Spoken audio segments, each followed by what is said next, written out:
Hey there. How are you, my precious, precious little ones? I am so excited that we get back together again. So welcome back to video lesson number 4. Oh, can't believe we're already on our 4th lesson. And I think we've had a lot of fun. At least I have. So I hope you have too. We talked about things like this, like my kitty cat, which I just heard him meow. And so you might hear him again, but he does have, as I remind you, a very big belly. And so that kind of made me think, oh yes, Dippy. His name is Dippy. So the last time that we got together, we talked about some things that had to do with wheat, like things you can make with it. And so I didn't know if maybe some of you made bread. I did. And so maybe you did too. Maybe you used some of the ingredients to make bread. And so here I have a little quiz for you, a little game for you to try out here. So here's the game. Find the loaf. Okay, so I'm going to show you 2 pictures and you can see which one is the loaf. Okay, so here's the first one and here's the second one. So which one's the loaf, huh? See how they look alike? Yeah, we call this a cat loaf. Yep. So we have plenty of that around our house. I don't know if you do. If you have a cat, you probably have some cat loaf around your house too. Not quite as delicious as the bread, but it still makes us smile.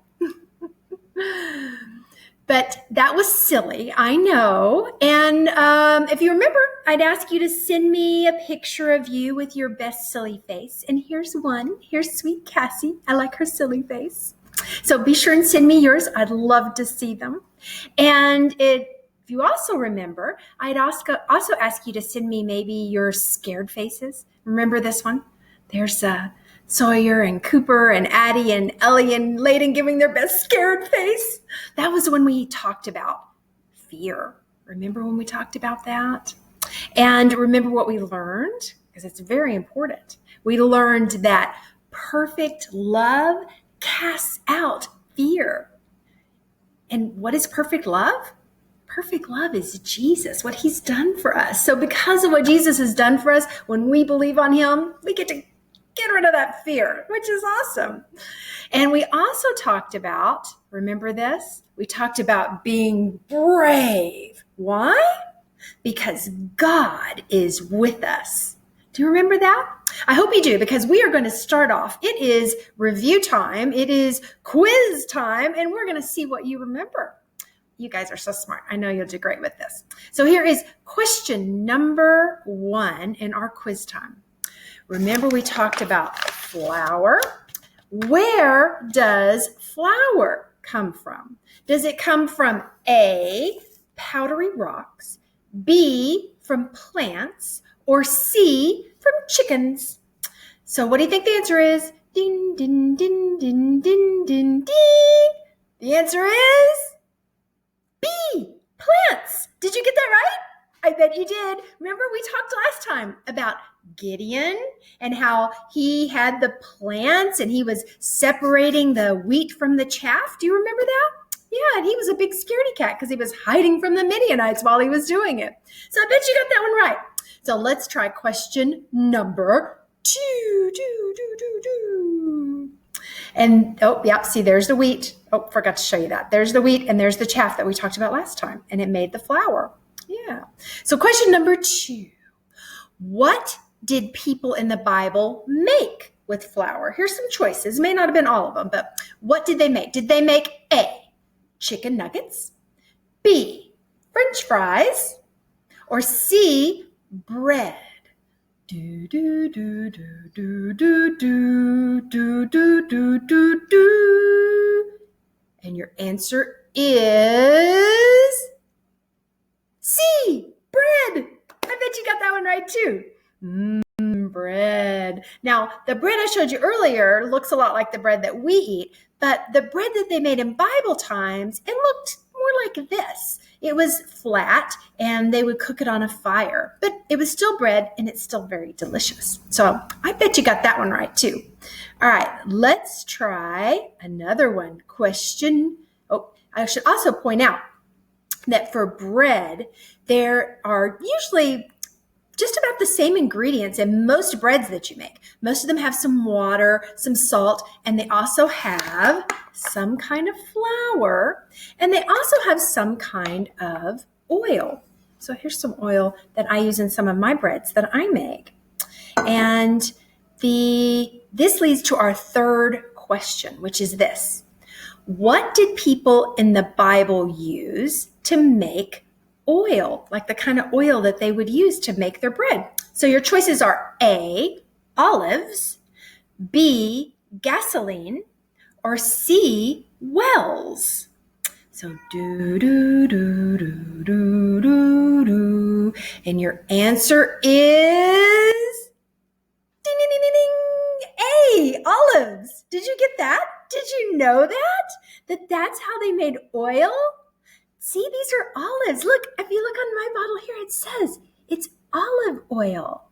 Yeah, so olives, now, olives come from a specific place. So that leads us to question number 4.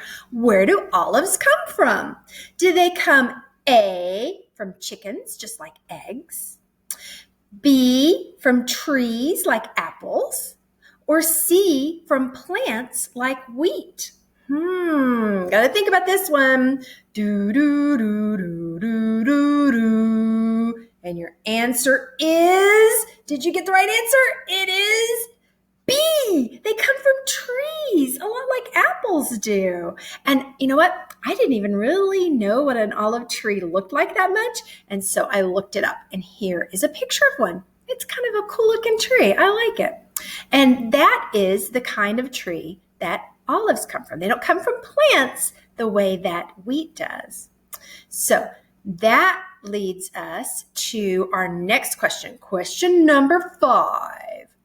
Now, which of these things do plants like wheat and olive trees need in order to grow? Which of these do they need? Do they need A, toys? Do they need B, games? Or do they need C, rain? So you think about it. Do, do, do, do, do, do, do. And your answer is, did you get it right? Drum roll. Did you get it right? It is C, rain. Yes. Now you might need toys and games, but plants don't need toys and games to grow, but they do have to have rain. And so that leads us to our 6th and final question, which is this. What is it called when there isn't enough rain for plants and trees to grow? Is it called A, uh-oh? Is it called B, oh no? Or is it called C, a drought? Think about that one. Do, do, do, do, do. And the answer is, did you get it? The answer is C, drought. You might have guessed that one. I mean, you might want to call it uh-oh, and you might want to call it oh no, because a drought is really, really serious. You need the plants to grow wheat, to grow olive trees, to grow pretty much everything we eat and everything the animals eat. You need plants to grow. And when a drought happens, you're not having rain, and when you don't have rain, they don't grow. So that's a really big deal. And that's something we're going to talk about in our lesson today. Today we're going to talk about the drought that affected a man, a prophet of God. His name was Elijah. And we're going to hear about him and a widow. And it comes from our Bibles, from 1 Kings, the book of 1 Kings, chapter 17. So if you have your Bible, get it. I would love for you to read along as we hear about Elijah and the widow. All right, listen up. So in 1 Kings, chapter 17, we read about a woman who lived in a place called Zarephath. Now, she had a little boy to love, but she had no husband to work for them, so she was very poor. And now, even worse, there was a drought. Remember? No rain. That means things couldn't grow. The fields of Zarephath were bare and brown. There had been no rain for so long that the ground was baked hard. Neither wheat nor olives would grow. And the poor widow, she had no money to buy food. All she had was a handful of flour in the barrel and a little bit of olive oil in the jar. And that was all. So she and her son went to the city gate to look for sticks, to make a fire, to bake one last little loaf of bread, knowing that after they ate that, they would have no more food and no way to get more food, knowing that after they ate that last little loaf of bread, they would have to go hungry, knowing that with no more food, they would soon die. Think how worried she must have felt. She must have felt like she had no hope. But while they were gathering sticks, they saw a stranger coming towards them. He wore a cloak of camel's hair, fastened with a belt of leather.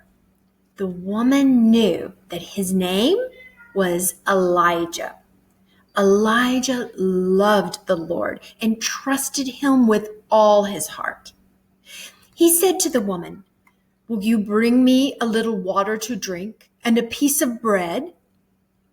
The widow replied, "I swear by the Lord your God that I don't have a single piece of bread in the house, and I have only a handful of flour left in the jar and a little cooking oil in the bottom of the jug.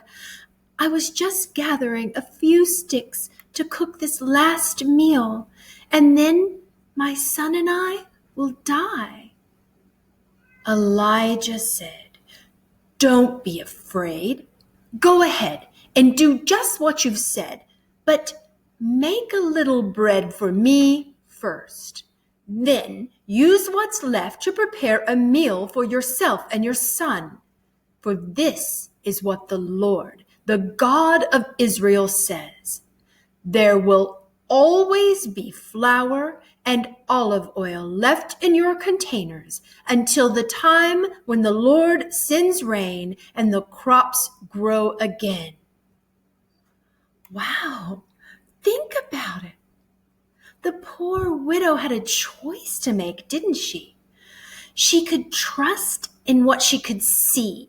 She could see that there was only enough flour and oil to make one more small loaf of bread. By everything she could see, if she fed that to Elijah, then she and her son would have nothing. It would seem like it would make no sense to make that bread and give it away. But she had a choice. Would she trust in what she could see, or would she trust in the promise of God? What do you think she chose? What would you choose? Let's listen and let's hear what choice she made. She took home the sticks and she started a little fire. She mixed her last bit of flour and her last bit of oil to make the dough, and she baked a little flat loaf of bread. And then she gave it to Elijah. What? Wow! She chose to trust in the promise of God. She chose to give up her very last morsel of food to a stranger. And guess what happened? Can you guess? Yes, God kept his promise. When she looked in the barrel, the one she had just emptied out, there was still a handful of flour. When she poured from the jar she had just emptied out, there was still a little olive oil. Maybe it was something like this.